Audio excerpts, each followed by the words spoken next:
Las medidas de bioseguridad para combatir el riesgo biológico. En toda actividad laboral, constantemente los trabajadores están expuestos a factores de riesgo biológico como bacterias, hongos, virus, levaduras, mohos, protozoos y parásitos que causan infecciones, alergias o envenenamiento. Debido a la variedad de labores que se desarrollan diariamente, por esto se hace necesario implementar como estrategia de control del riesgo biológico la bioseguridad, que es considerada una herramienta para mejorar las condiciones de seguridad de los trabajadores. Pero, ¿qué es la bioseguridad? Según la Organización Mundial de la Salud, la bioseguridad son las prácticas que tienen por objeto eliminar o minimizar el factor de riesgo que pueda llegar a afectar la salud o la vida de las personas o pueda contaminar el ambiente. Es decir, bioseguridad es el conjunto de medidas preventivas destinadas a proteger la salud y la seguridad del personal que elabora frente a riesgos procedentes de los agentes biológicos, físicos y químicos, para lograr la reducción de impactos nocivos en la salud de los trabajadores. Normatividad. La historia de la bioseguridad se remonta al año 1904, donde el presidente de la República de Colombia, el señor Rafael Uribe, se refiere a los asuntos correspondientes a los cuidados que debe tener un trabajador. De allí surgió la creación de la Ley 57 de 1915, que hablaba de las enfermedades profesionales y accidentes laborales. Desde allí inició la Administración Nacional a legislar y a propender por el cuidado del trabajador. Fue así como en el año 1979, la Ley 9 de 1979 se refiere a la salud ocupacional con el objeto de preservar, conservar y mejorar la salud de los trabajadores. Así el decreto 1832 de 1994 en el artículo 1 numeral 38 nos habla de enfermedades infecciosas y parasitarias en trabajos con exposición a riesgos biológicos tales como trabajos en el campo de la salud, laboratorios y otros trabajos que impliquen un riesgo de contaminación biológica.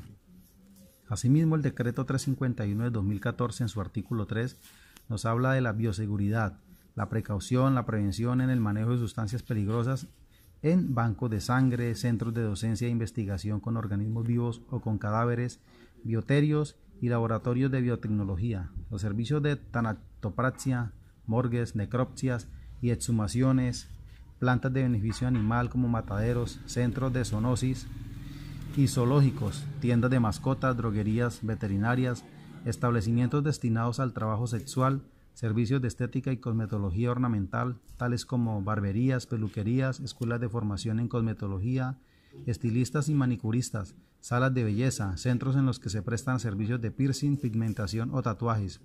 En suma, la legislación propende para que en las empresas se elimine o minimice el factor de riesgo que pueda llegar a afectar la salud o la vida de las personas o pueda contaminar el ambiente. Los factores de origen de riesgo biológico se asocian a la presencia e incidencia de determinados microorganismos en los ambientes de trabajo. Estos microbios, al ingresar en la economía corporal, pueden desencadenar enfermedades infectocontagiosas relacionadas alérgicas e intoxicaciones en hombre. Es importante destacar que esta exposición se manifiesta de forma directa o indirecta. La forma directa se origina cuando el personal manipula directamente agentes biológicos a través de las técnicas o procedimientos establecidos. Principios básicos de bioseguridad en salud. Dentro de ellos están: dictar normas generales de prevención de riesgos, definir los riesgos en cada área de trabajo o por actividad, señalar puntos, criterios o áreas de peligro, destacar las consecuencias del daño físico o psíquico por la omisión de las normas, determinar el área restringida para el uso exclusivo de personal autorizado, establecer mecanismos para la autoevaluación y la evaluación externa, llevar a cabo programas de educación continua, exigir a los jefes el cumplimiento de la norma de bioseguridad, impedir el inicio de actividades laborales sin conocer los riesgos y normas inherentes. Aspectos generales.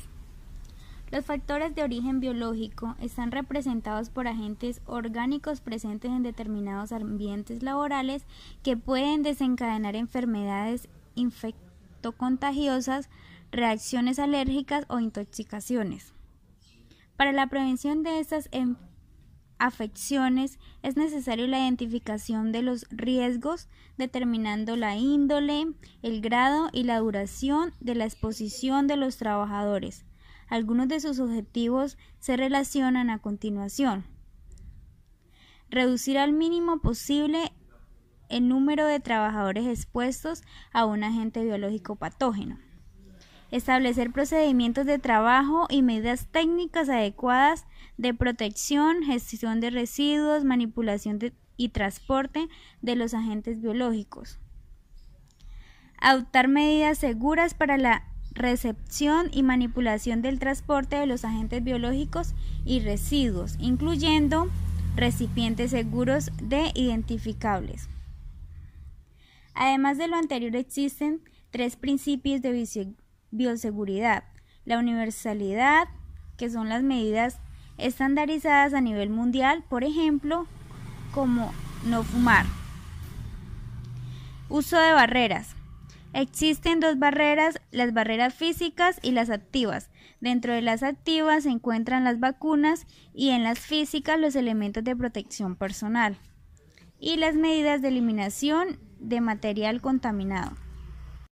Los elementos de protección personal son la última barrera entre los agentes de riesgo y el organismo del trabajador, ya que los llevan consigo mientras permanecen expuestos a los riesgos y asimismo se controlan los llamados riesgos residuales.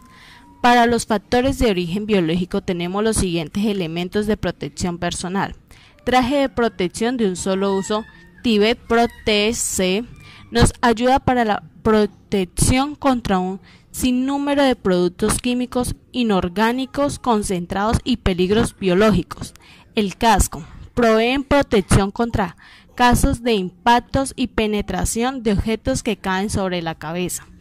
Equipo de respiración autónomo de presión positiva provee protección respiratoria independiente para trabajar en atmósferas contaminadas o con falta de oxígeno. Guantes de protección química adecuado puede evitar o redactar este contacto y su posible absorción por vía dérmica.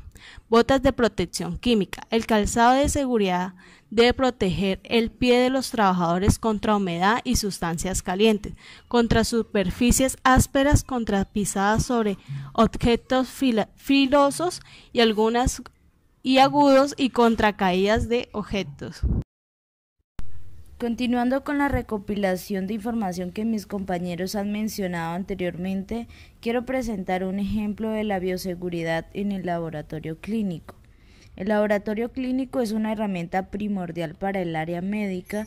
Por medio de este se diagnostican diferentes patologías y se realizan los estudios para establecer el tipo de tratamiento que se debe administrar al paciente, al igual que el seguimiento del mismo.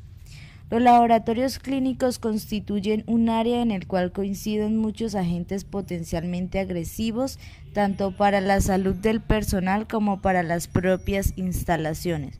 Por ello, todos los procedimientos analíticos llevan consigo un riesgo, a veces indeterminado, que aumentan con la introducción de nuevas técnicas, productos químicos y biológicos, así como con los equipos.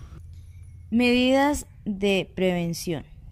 Métodos de barreras: bata, guantes, tapabocas, gorro, gafas, careta, peto. Protección personal: vacunarse contra los principales agentes infecciosos, lavarse las manos correctamente después de haber tenido contacto con cada paciente y al concluir cualquier procedimiento.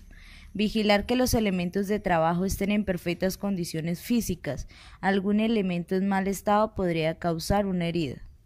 La esterilización: proceso mediante el cual se eliminan todas las formas de microorganismos de un objeto o de una sustancia.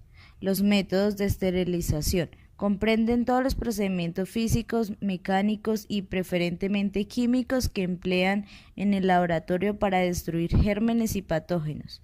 Clasificación de los riesgos en el laboratorio. Grupo número 1. Riesgo individual y poblacional escaso o nulo. Grupo número 2. Riesgo individual moderado, riesgo poblacional bajo. Grupo número 3. Riesgo individual elevado, riesgo poblacional bajo. Grupo número 4, riesgo individual y poblacional elevado.